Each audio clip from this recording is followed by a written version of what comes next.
Leaders of a local development company say they are no strangers to investing in something called opportunity zones. Yeah, but the Associated Press recently actually questioned their efforts after President Donald Trump honored a veteran at the State of the Union address earlier this month who was once homeless.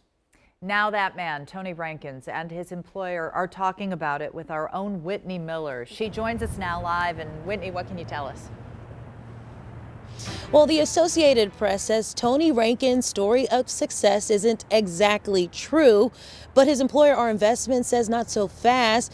Tony Rankins does live and work in an opportunity zone, and his company is making a way for the homeless.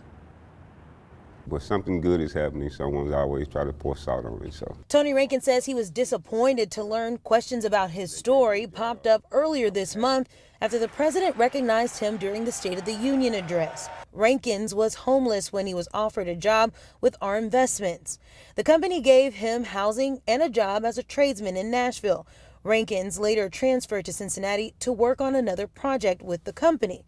That project is in an opportunity zone, an area the federal government has designated worthy of tax breaks for revitalization. When we met Tony, we were not working in an actual opportunity zone, and we were actually working across the street, literally 200 yards from an opportunity zone. Opportunity zones were why the president invited Rankins to the State of the Union.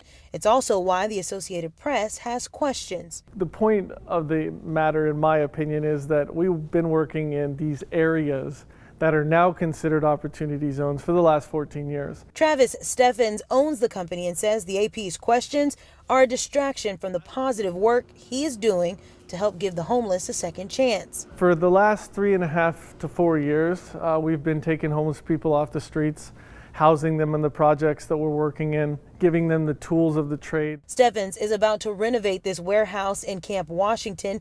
He's using an opportunity zone tax credit to turn it into an academy where the homeless will learn life skills and trade work. When the people graduate, they're guaranteed job placement within our enterprises, working throughout opportunity zones in the rough areas of the country, all across the country. They would live and work there in a 90-day program building tiny homes for other opportunity zones. I want to lead the way and to how to focus in these areas to make sure that gentrification doesn't become a problem, to make sure that displacement isn't a problem, and that we're truly focusing on the people first.